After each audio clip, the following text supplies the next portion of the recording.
offensively, defensively. He's obviously a really complete player. Really, like you said, I don't see him too much, so but it's always a good test. You guys, your results have been a little bit all over the place lately, Connor. Where do you guys think you're at as a group right now? Because you've sort of shown two different sides recently. Yeah, I mean, obviously a road trip coming off of 2-2, split. The two losses were pretty bad, so it's weird how it's been. It's been a lot of ups and downs. We got to find a way to find some consistency here and make a push. You're in a stretch of games here where you're home for a little while, a couple playoff teams to see. Maybe just discuss this stretch at home and how important it will be. It's huge. Our last homestand didn't go the way we wanted, and it was kind of part of that lull we had. Home is supposed to be a place that's tough for visiting teams to come in to play, and we got to make it that way. Previous years, there's been a lot of times where we've been talking to you guys at this time of the year, and playoffs hasn't even been part of the conversation. But here we are, second week of January. You guys are 3 points out of a wild card spot. I mean, that's got to be encouraging that you guys are close, and you just have to kind of find a way to get in. I think that's the point that's been missing is we are 3 points out of a playoff spot. I mean, obviously we've been on a stretch, 2-8, and that's frustrating. But like you said, we're 3 points out, sitting with half a season left to go. We get to decide how it's going to go here. Connor, last time you played the Panthers on November 8th, it seemed like their counter-attack game was really giving the Oilers some trouble. How do you guys maybe plan on countering that? They're a skilled team. They got a lot of offense. Their D are mobile. They get up in the rush. They're a good team. We got to find a way to figure that out. Thanks. Thanks, Connor.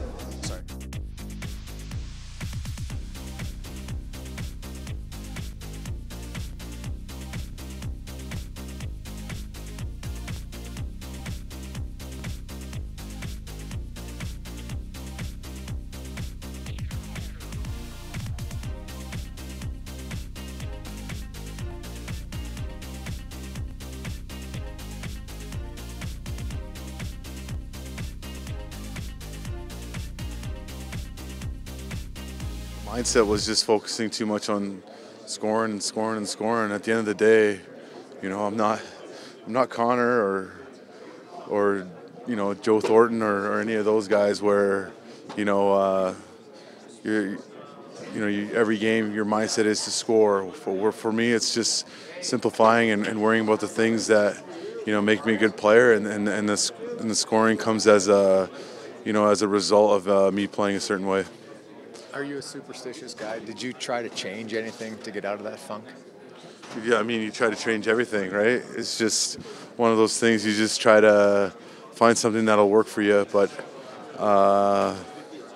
like I said, there were chances in those stretches, and that weren't finding in the back of the net. And the thing is now is it's not focusing on the drought and all that type of stuff. It's focusing on what you need to do moving forward, and for myself and for the team, more importantly, we got 7 games here before the All-Star break, and we know what it means to this team.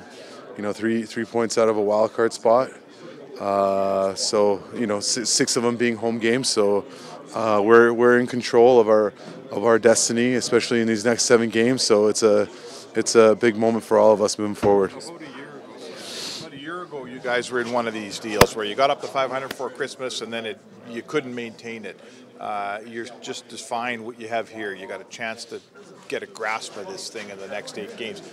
Did you learn anything last year that can make it go better this year?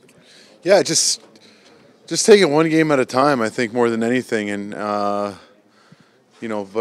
and kind of shorten the season into mini segments. And right now we're in a 7-game segment here, like I said, before the All-Star game, and I think there's a big difference between this year's team and versus last year's team. I think last year it just seems like it wasn't there, and I think this year we've definitely shown times other than the last 10 games where we've shown we can compete, and we have a lot of that non-quit in our game and stuff like that. So it's just a matter of finding it and building it again.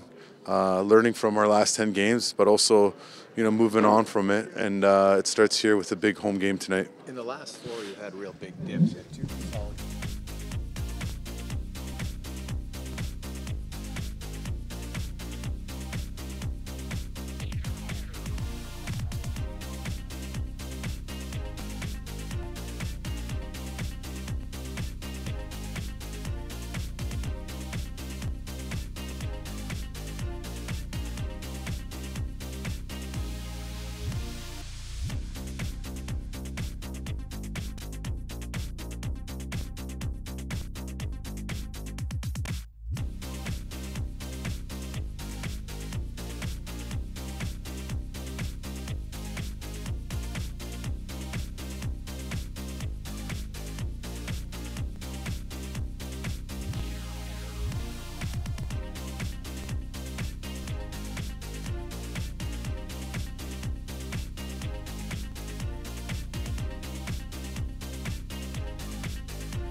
Last game, Milan Lucic said that in order to be a playoff team, you have to make this a really tough place to play in. How important is tonight's game kicking off 6 of the next 7 at Rogers Place? It's huge for us. I mean, we thought that, we didn't finish the road trip as well as we wanted to. We thought if we came home 3-1, it would have been a heck of a trip. But, coming back home, playing 6 of the next 7 before a big break is going to be huge for us moving forward and putting ourselves in a good spot for after that break. There seems to be, I don't know if you would notice it or not, but an air of frustration or negativity among the fan base in the town. Recent results probably fair, but at the same time you're 3 points out. Maybe understand that, or do you feel like it's maybe not as bad as what some people might think? I mean, that's the mindset we're trying to keep in here. We string a few games together here and we're right back in the mix and we're right where we want to be. So, we just want to keep gaining ground and, trying to stay focused on the task at hand and playing one game at a time. And every 2 points right now is huge, and we know that. And we're going to come out tonight and put our best foot forward and start this homestand off right. Is that one game at a time mentality what this team needs to find some consistency and get some wins in this homestand? I think so. I think that if we just focus on one game at a time and not look too far ahead and not focus too much on the standings, I think that we can really start to build something in here. What are the tricks, Cam, to kind of finding that balance between, urgency and not being overwhelmed by the situation? Yeah, I mean, there still has to be urgency in our game. I mean, that's the only way that you're going to be able to pick up some wins. But, like you said, we're only 3 points out. You string a few wins together here, and, we're right back fighting for the spot that we want to be in. You just have to, hold one of those spots come the beginning of April, and that's our main focus right now. For yourself, just, trying to find some traction and get a foothold, how do you feel? Where do you feel your game is at right now? And you feel like you're close if you can, have a couple things go your way. How did you start the other night? Yeah, I mean, the game in Anaheim was a good starting point, building block, I guess you could say. And then, you know, last game we got a couple bad bounces. It was, I think the score was worse than what it seemed just because of those breaks. I mean, we get 3 pucks that go off skates and in. I mean, sometimes those bounces don't go your way. And, you know, we just have to kind of put that one on the shelf, come out ready to play tonight. And it starts with me and Ned. I got to have a good start and give us, you know, the confidence from the get-go like I did in Anaheim. Cam, what's your take on what it's like on the back end? A lot's been made of obviously Oscar being out and maybe guys playing higher than they're supposed to be. But as the goalie back there, are you confident with the job that the guys are doing in front of you, and are the forwards helping them by committee, sort of speak? Yeah, when you lose, you know, arguably your number one defenseman, it's going to have to be a by committee kind of thing. Guys have stepped up and played some huge minutes for us, and you know that's what it takes. And some guys, you know, it's kind of an audition for those roles and stuff like that, and see what they're made of. And for me, you know, I got to go out there, and you know, sometimes we're going to make mistakes without somebody like your number one defenseman out there. So I've got to go out there and you know, do a better job of coming up with some bigger saves sometimes. We were here a year ago. You guys crawled up to 500 at Christmas. You were close, and then you couldn't maintain it. It kind of fell apart. What did you guys learn last year that will make that not happen this year?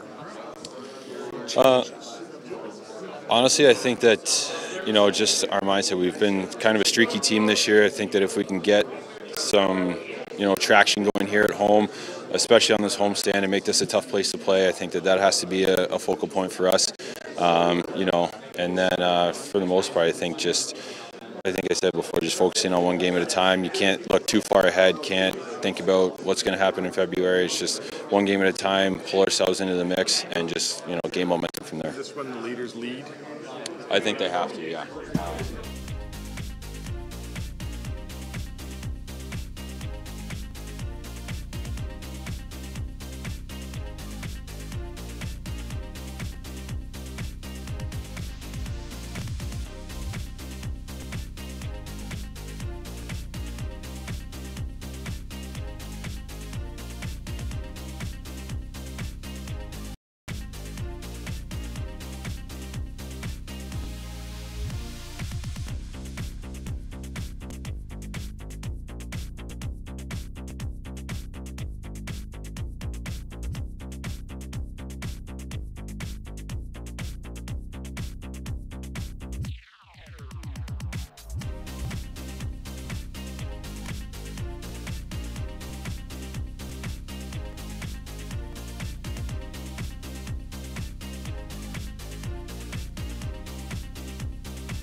Ken, you got a stretch of 6 of 7 at home.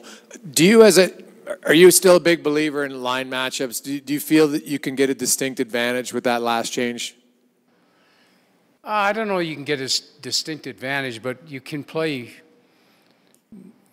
more players, more minutes. So you can use some things to your advantage, and that's why we put the big line together. Is we're going to play it a lot, just like Barkov's going to play a lot. You know, this is a time where you're running to the break, knowing that you got a long break, so you play every game like it's sudden death, and then kind of rest in between. So I don't look at so much the matchup, because both those lines are hard to match up against.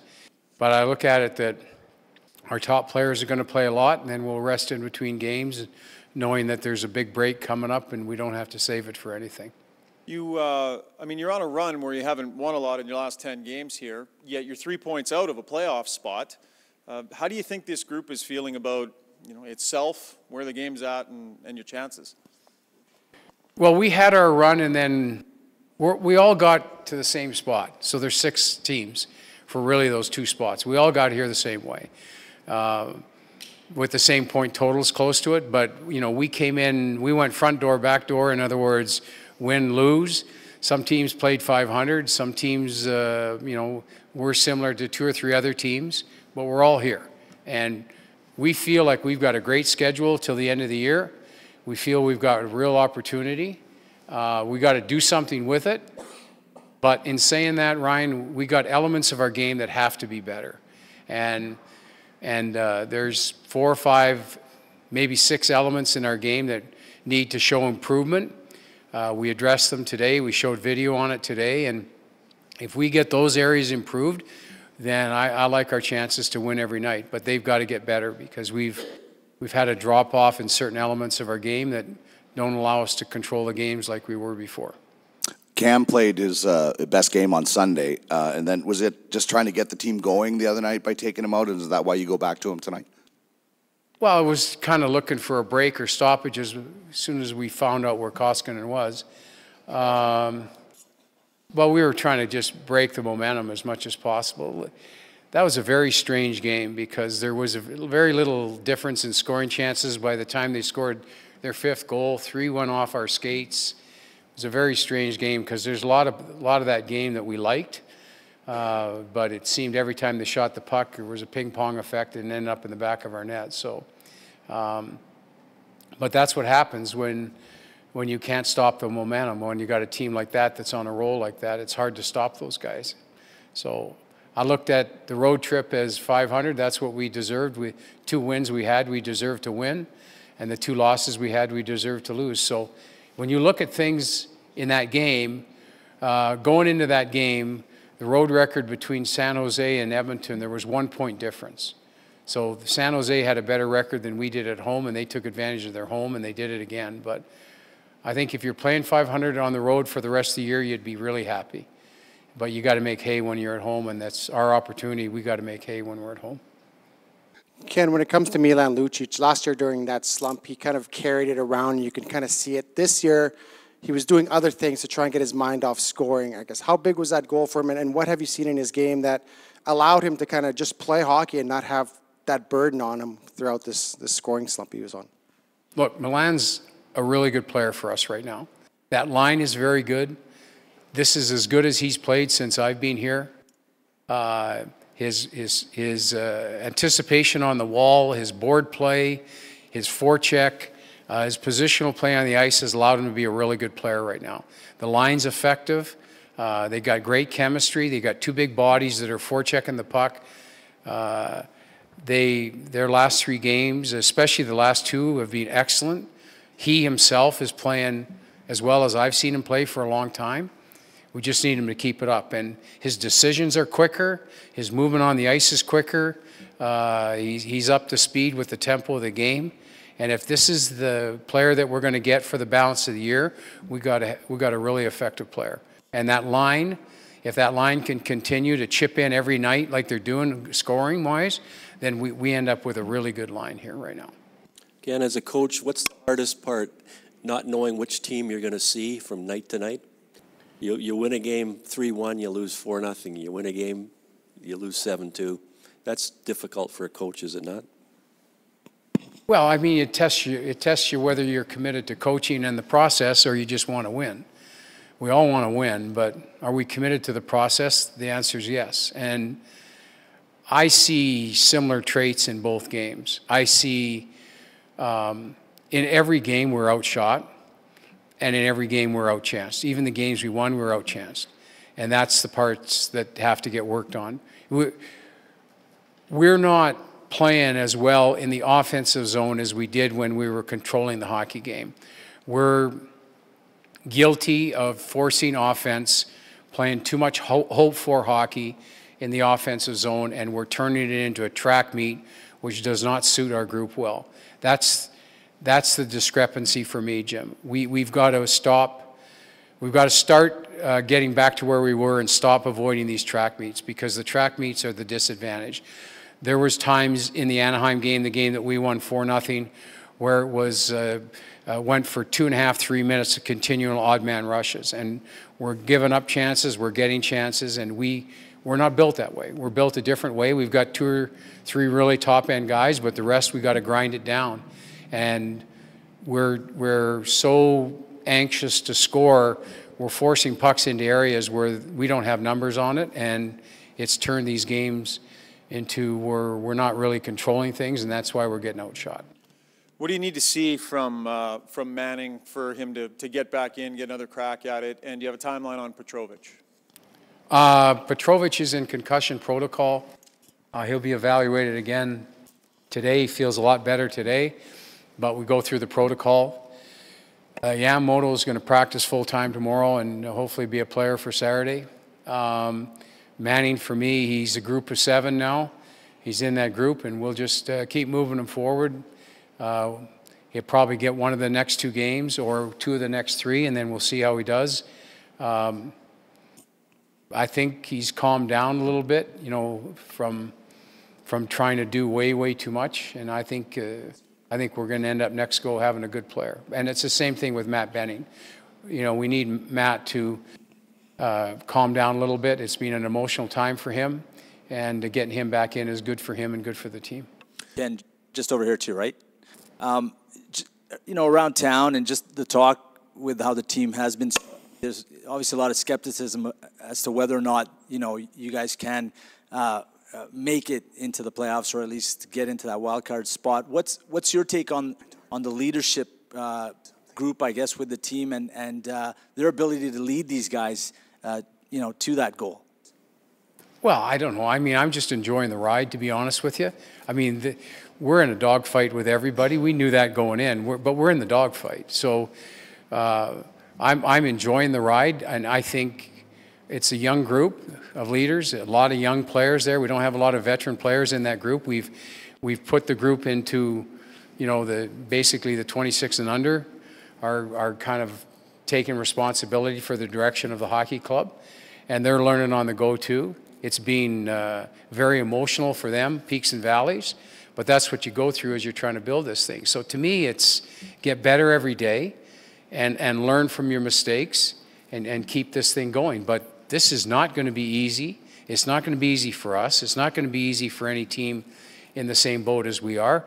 There's very few teams that are in the rarefied air, and we're learning on the job. But, man, we're 40-something games in, and we're right in the hunt. I mean, it's a great time. And I told the players that today, like, we've put ourselves in a spot where we're in control of things. We don't need help. But we're going to have to really play because we're playing teams who are in the same spots. And it's going to be a battle right to the end. Ken, just over here to the left, you were talking a little bit about line matchups, but a little bit about Barkov, what you've sort of seen of him when you coached and maybe when you were watching during your brief stay away from the bench, and how he maybe matches up with Connor? Barkov, to me, he plays a man's game, and it's like men against boys with him sometimes. I've tried pretty much everything. I think the only thing that works is just put 5 guys in the goal crease, just stand there and wait for him to come. But he's a dominant player physically with the puck. And Connor's Connor's a one-step player. They're different players. Connor needs one step and he's gone. Barkov controls the game from a positional standpoint where he can maneuver and find space in zone. So they score different ways, but both are terrific players. The thing for me, when you coach against Barkov, you don't understand how strong he is until you play against him. And when that line is on the go, you got two really strong guys on the left and at center, and it's hard to defend. So you got to defend with numbers. And for me, with Connor is Connor. If I'm defending Connor, he makes me really nervous because if you stumble or make a misstep, he's gone, and he can score on breakaways. Ken, in terms of Mikko Koskinen, how does he rank in terms of approach? He's always regular on the ice early. He might still be out there now. Just in terms of the other goalies you've been around, how does he stack up in terms of his approach? Well, I think Koski's hit the wall a little bit right now, and now starting to recover, come out the other side. So to me, he's worked his way through it, but he's been such an underdog his whole life. He's had to work for everything, and he's not afraid of doing that stuff. And he bounces back fine, but this is a different league than the KHL is. So he's having to stop pucks and learn on the fly here, and it's been a little bit of a test here the last little while because we haven't played near as good in front of him. So he's being exposed a little bit, but I love his attitude. I love the way he works. I love his attitude. I love the way he looks at things. He's very analytical, and he's not afraid to look in the mirror. And I think that's what, quite frankly, is going to make him a real good goalie.